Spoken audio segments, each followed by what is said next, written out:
Take the course to unedge it all. Sir, I beseech you, do not perplex her. Griefs, alas, will have a vent. I dare undertake Madame Hippolyta will now freely hear you. Talk to a woman frantic.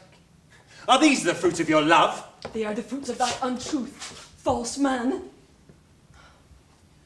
Didst thou not swear, whilst yet my husband lived, that thou wouldst wish no happiness more on earth than to call me wife?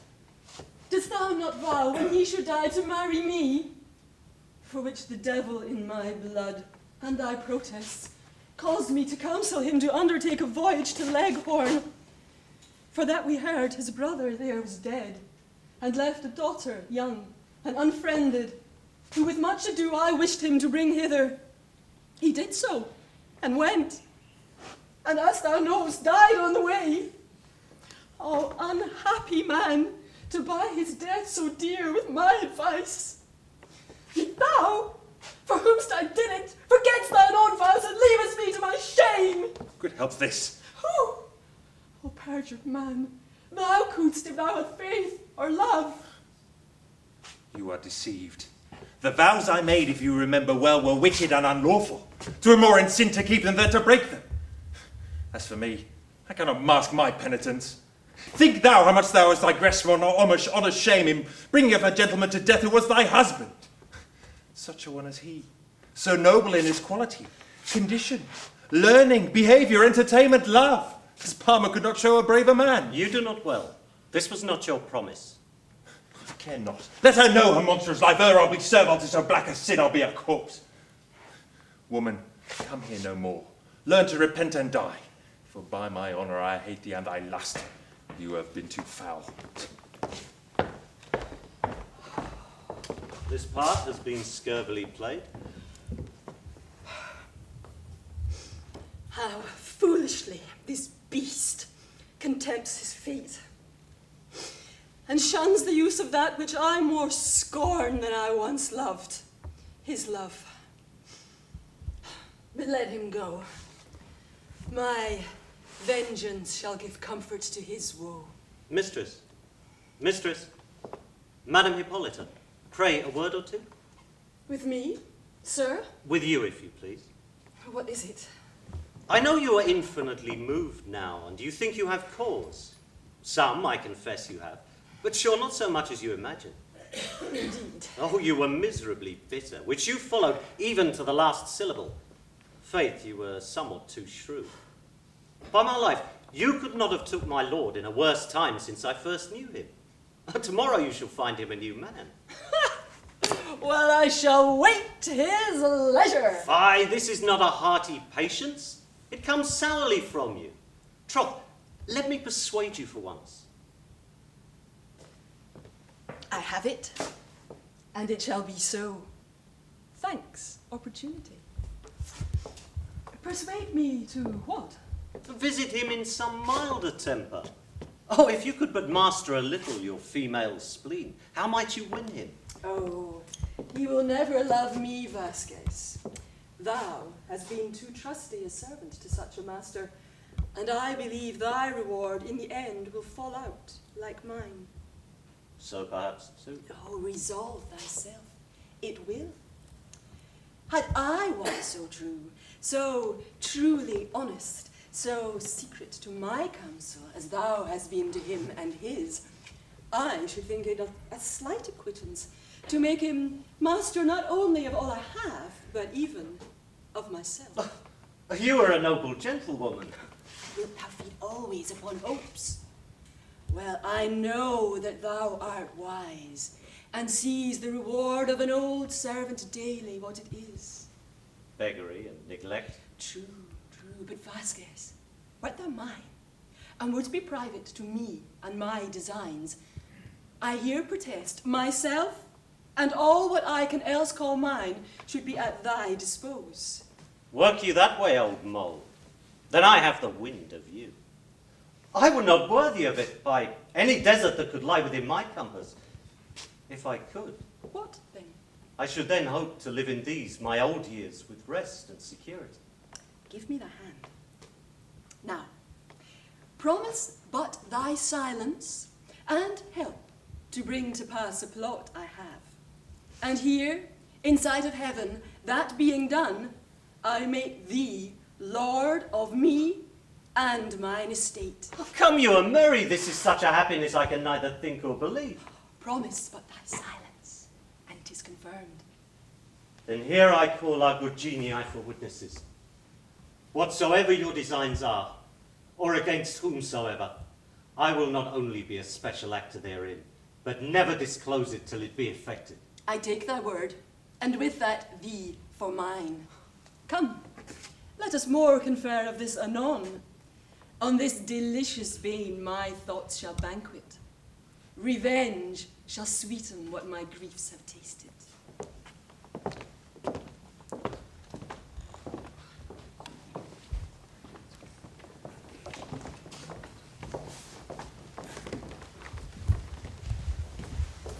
Thou seest, my lovely niece, these strange mishaps, how all my fortunes turn to my disgrace, where I am as but a looker-on, whilst others act my shame, and I am silent.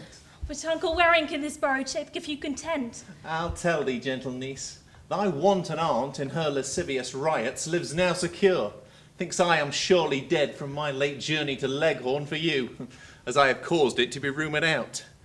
Now would I see with what an impudence she gives scope to a loose adultery, and how the common voice allows hereof. This far I have prevailed. Alas, I fear you mean some strange revenge. Oh, be not troubled. Your ignorance shall plead for you in all.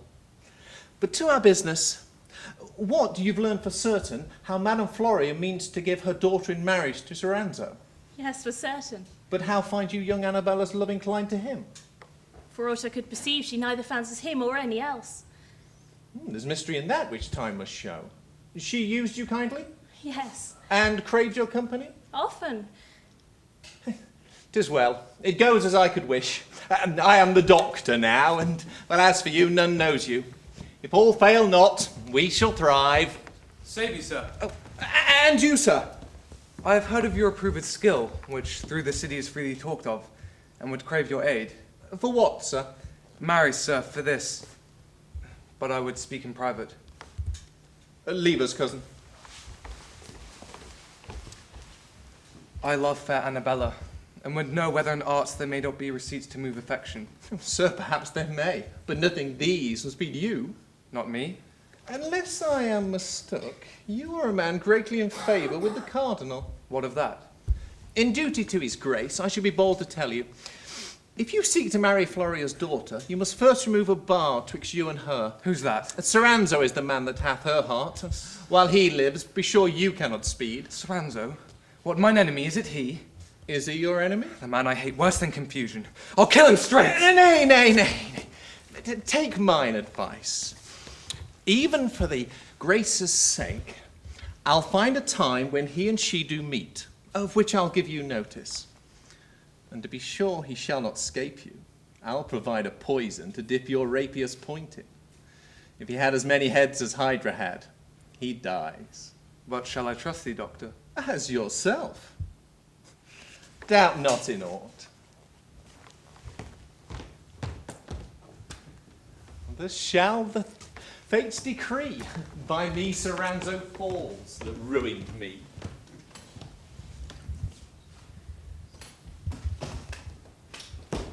Well, sir, I must be content to be both your secretary and your messenger myself. I cannot tell what this letter may work, but as sure as I'm alive, I fear if thou come once to talk to her, thou wilt mar whatsoever I make. You make, uncle. Why, am not I big enough to carry mine own letter, I pray? Aye. Carry a fool's head of thy own. Why, thou dunce, wouldst thou write a letter and carry it thyself? Yes, that I would, and read it to her with my own mouth. For you must think, if she will not believe me myself when she heard me speak, she will not believe another's handwriting. Oh, you think I'm a blockhead, uncle? No, sir. Poggio knows I've indited a letter myself, so I have. Yes, truly, sir. I have it in my pocket. A sweet one, no doubt. Pray, let me hear it.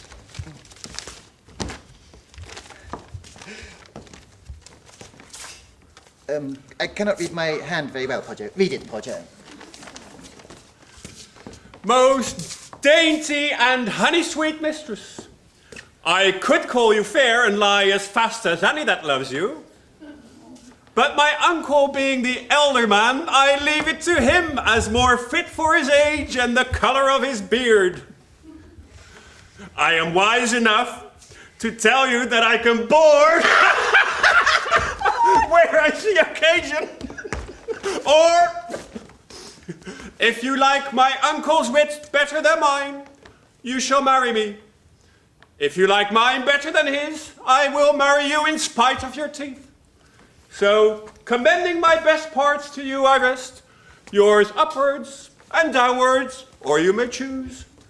Bergetto! Aha! Here's stuff, Uncle! Here's stuff indeed to shame us all.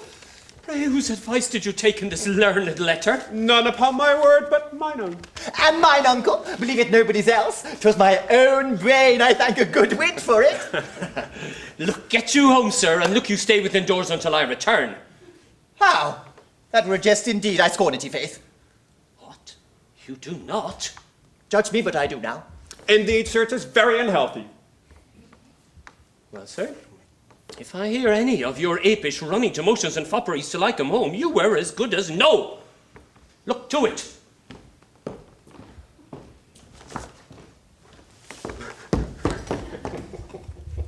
Podjo! Shall we steal and see this horse with a head in its tail? Aye, but you must take heed of whipping. Just take me for a child, Podjo. Come, honest Podjo.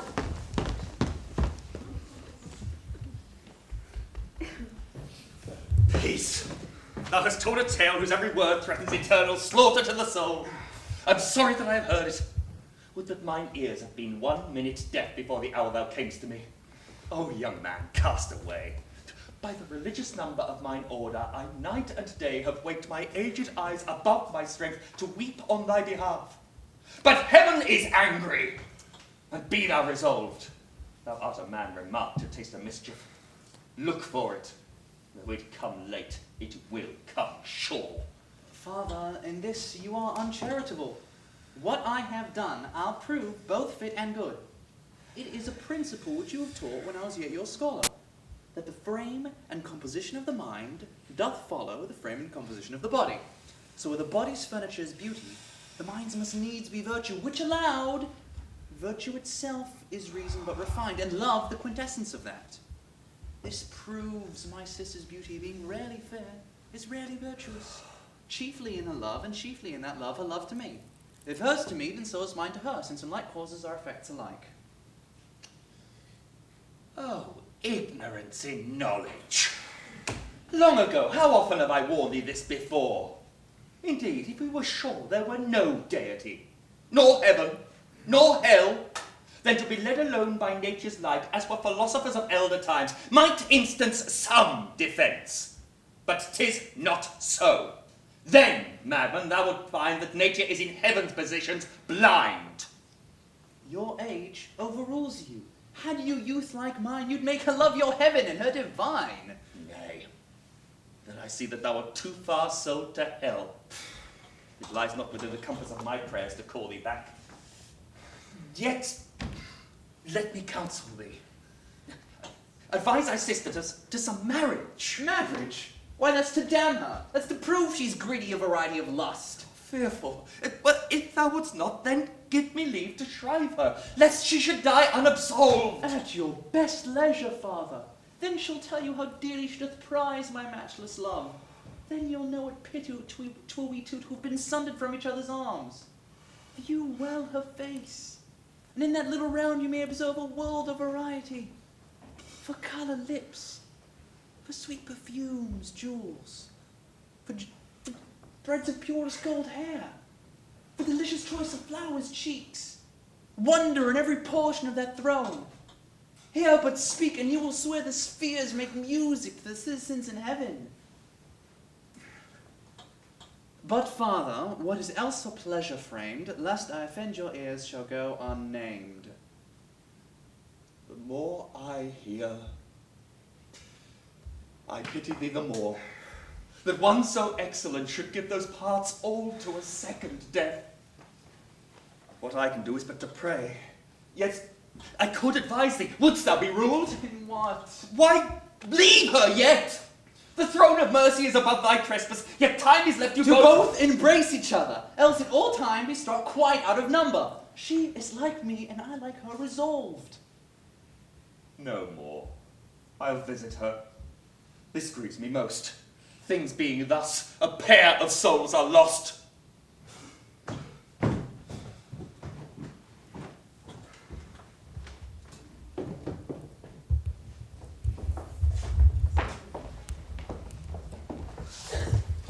Fair gentlewoman, here's a letter sent to you from my young nephew. I dare swear he loves you in his soul. Would that you could hear sometimes what I see daily, sighs and tears, as if his breast were prison to his heart. Receive it, Annabella. Alas, good man. What's that she said? And please you, sir, she said, alas, good man. Truly, sir, I do commend him to her every night before her first sleep. For I would have her dream of him, and she hearkens to that most religiously. Say it so. God have mercy, Putana. Here's something for thee. And prithee, do what thou canst on his behalf. Shall not be lost labour. Take my word for it.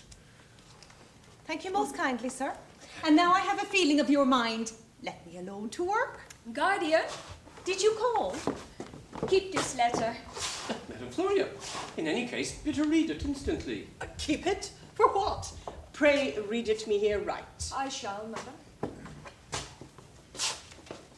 How do you find her inclined, ma'am? Troth, sir, I know not how. Not all so well as I could wish.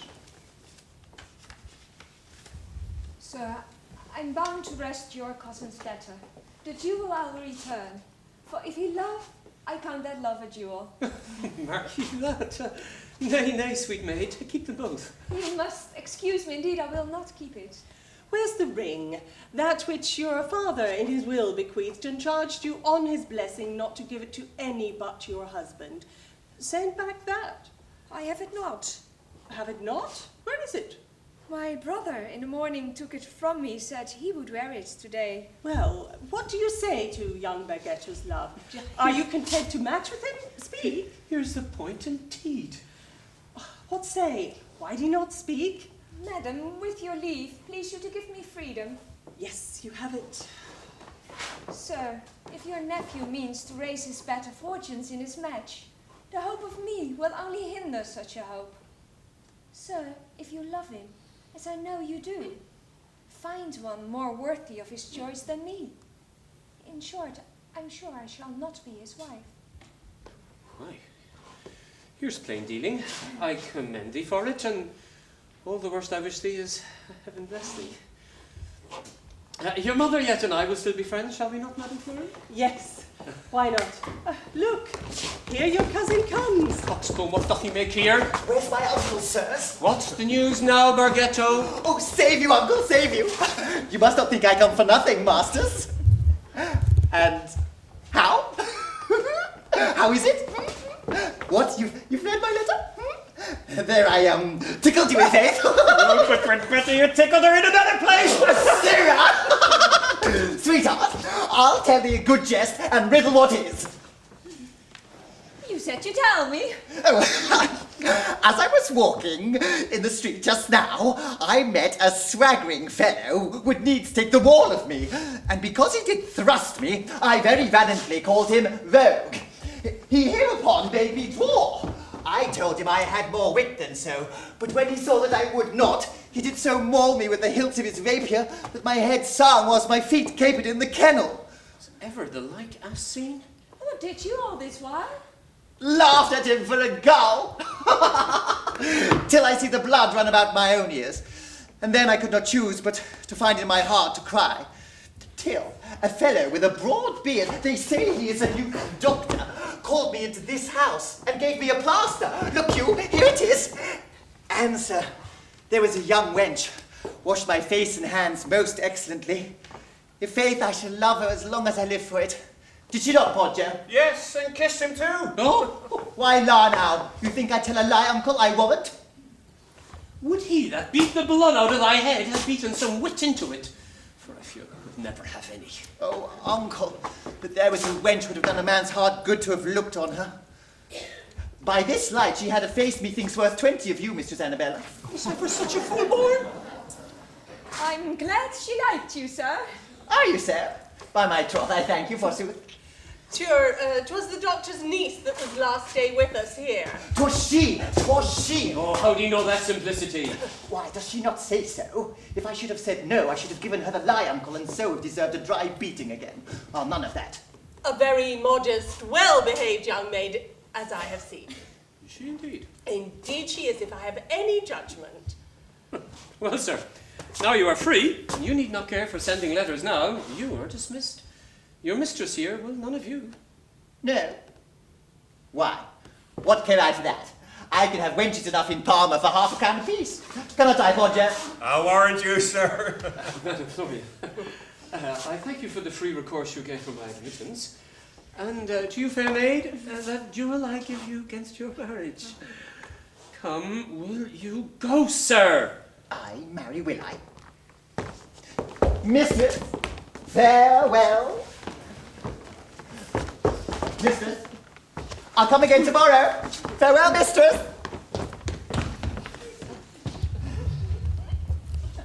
Son, where have you been?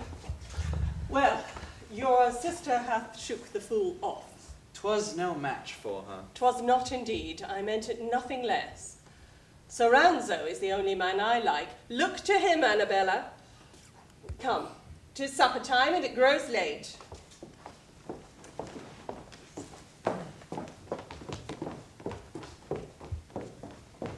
Whose jewel's that?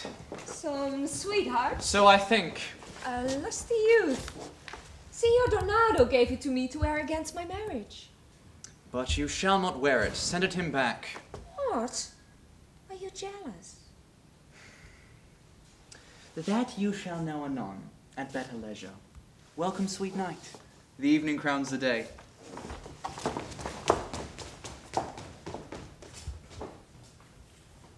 Lollipop, lollipop, ooh lolly, lolly, lolly, lollipop, lollipop, ooh lolly, lolly, lolly, lollipop, lollipop, ooh lolly, lolly, lolly, lollipop. Lollipop, lollipop, ooh lolly, lolly, lolly, lollipop, lollipop, ooh lolly, lolly, lolly, lollipop, lollipop, ooh lolly, lolly, lolly, lollipop. Call my baby lollipop. Does my uncle think to make me a baby still? No, Poggio, he shall know I have a sconce now. Svut, I shall have the wench, if he were 10 uncles in despite of his nose, Poggio. Hold him to the grindstone and give not a jot of ground. She hath in a manner promised you already. True, Poggio. And her uncle, the doctor, swore I should marry her. He swore. I remember. And I will have her once more.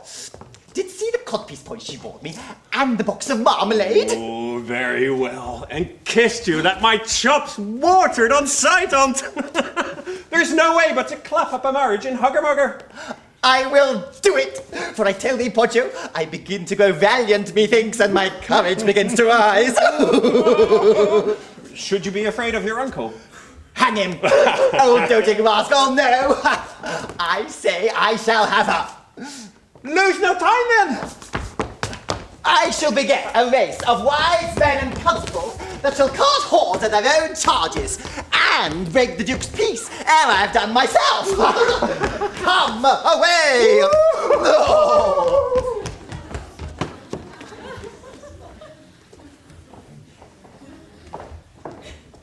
My Lord Soranzo, though I must confess the proffers that are made me have been great in marriage of my daughter, still the hope of your still rising honours hath prevailed above all other jointures.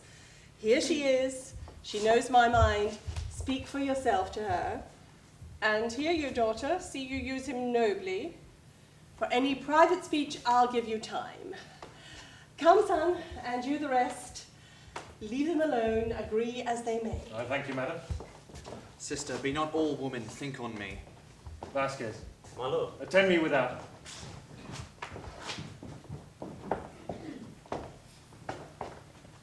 Sir, what's your will with me? Do you not know what I should tell you? Yes, you will say that you love me. And I will swear it too, will you believe it? 'Tis no point of faith. Have you not will to love me? Not you. Whom then? That's as the fates infer. Those I'm regent now. What mean you, sweet? To live and die a mate. That's unfit. Yes, one can say that's but a woman's note. Did you but see my heart, then you would swear. That you were dead. That's true, or somewhat near it. See these true love's tears? No! Now she winks. They plead to you for grace. Yet nothing speak. Grant my suit! What is't? To let me live! Take it! Still yours! That is not mine to give. One such another word would kill his hopes. Mistress, to leave those fruitless strives of wit. I know I've loved you long and loved you truly. Not hope of what you have, but what you are have drawn me on. Now let me not in vain still feel the rig of your chaste disdain. I'm sick, sick to the heart. Help! Aqua vitae! What mean you? Why? I thought you had been sick. Do you mock my love? There, sir, she was too nimble. It's plain. She laughs at me. These scornful taunts neither become your modesty or years. To put you out of doubt, my lord, methinks your common sense should make you understand that if I loved you or desired your love, some way I would have given you better taste. But since you are a nobleman, and one I would not wish should spend his youth in hopes, let me advise you here to forbear your suit. Think, I wish you well, I tell you this. Is it you speak this? Yes, I myself. Yet no, thus far I give you comfort. If mine eyes could have picked out a man amongst all those that suit to me to make a husband of, you should have been that man. Let this suffice. Be noble in your secrecy and wise. Why? Now I see she loves me. One word more. As ever virtue lived within your mind, as ever noble courses were your guide, as ever you would have me know you loved me, let not my mother know hereof by you. If I hereafter find that I must marry, it shall be you, or none. I take that promise. Oh, my hat. What's the matter? Not well? Oh, I begin to sicken. Heaven forbid! Help! Help within that hole! Look to your daughter, Madam Floria. Hold her up, she swoons. Sister Hadid! Sick, brother, you dear. Convey her to bed instantly while I send for a physician. Quickly, I say. Oh, now, poor child. My lord. Baskets. Now I doubly am undone, both my present and my future hopes. She plainly told me she could not love, and thereupon soon sickened, and I fear her life's in danger. Alas, sir, I am sorry for that. Well, maybe 'tis but the maid's sickness, an overflux of youth. And then, sir, there is no such present remedy as present marriage. But hath she given you an absolute denial? She hath, and she hath not. I'm full of grief. But what she said I'll tell thee as we go.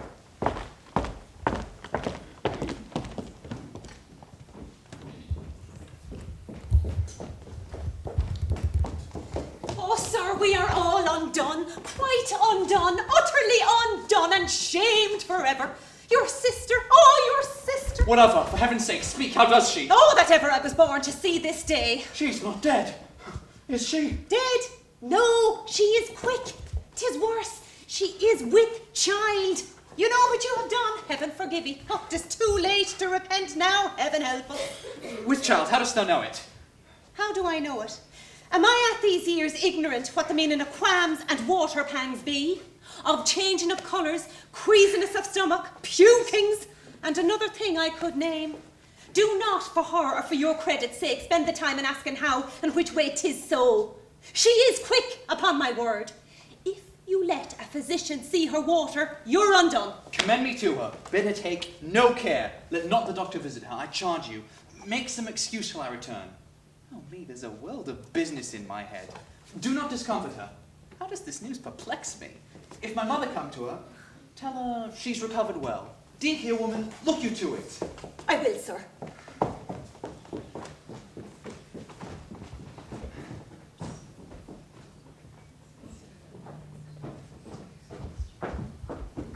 And how do you find her, sir? Indifferent well. I see no danger. Scarce perceive she's sick. But that she told me she had lately eaten melons, and as she thought, those disagreed with her young stomach. Did you give her aught? Ah, an easy sup at water, nothing else. You need not doubt her health. I rather think her sickness is a fullness of her blood.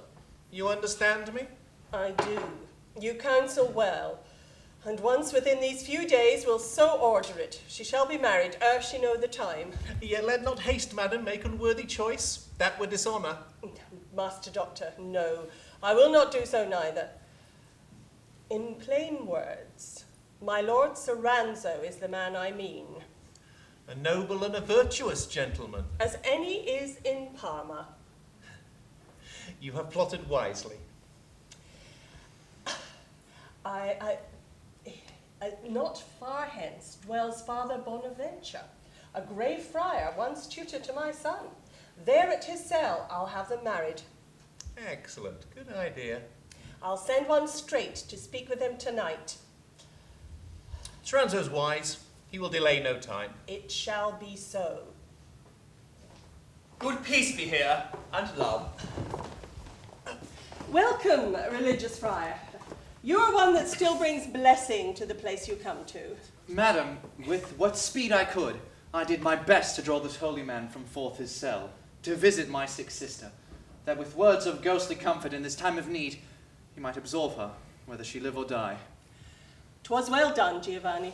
Thou herein hast shown a Christian's care, a brother's love. Come, Father, I'll conduct you to her chamber. And one thing would entreat you. Say on, madam. I have a mother's dear impression, and wish, before I fall into my grave, that I might see her married, as 'tis fit. A word from you, grave man, will win her more than all our best permission. Gentle lady, all this I'll say, that heaven may prosper her.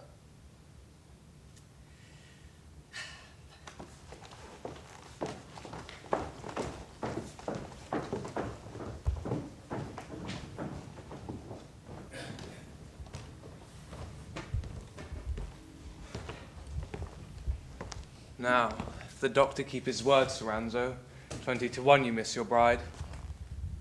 I know, 'tisn't a noble act, not becomes a soldier's valor, but in terms of love, where merit cannot sway, policy must. I am resolved. This physician plain on both hands, and Soranzo falls. You have come as I wish. This very night, Soranzo, 'tis ordained, must be affied to Annabella, and for aught I know, married. How? Yet, your patience. The place is Friar Bonaventure's cell. Now, I would wish you to bestow this night in watching thereabouts. 'Tis but a night. If you miss now, tomorrow I'll know all. Have you the poison? Here 'tis in my bag. Doubt nothing, this'll do it. In any case, as you respect your life, be quick and sure. I'll speed him. Do, away, for 'tis not safe you should be seen much here. Ever my love. And mine to you. So, if this hit, I'll laugh and hug revenge. And they that now dream of a wedding feast might chance to miss the budding bridegroom's ruin. But to my other business. Niece Philotas. Uncle? Ah, my lovely niece, you have bethought it? Yes. And as you counselled, fashioned my heart to love him. But he swears he will tonight be married. For he fears his uncle else, if he should know the drift, will hinder all and call his cuss to shrift. Tonight? Why, best of all. Now let me see. Ah, yes, so it shall be. In disguise we'll early to the friars. I've thought on it. Uncle, he comes. Lass! Sweet lass! Welcome, my worthy cuz. Come, boss lass.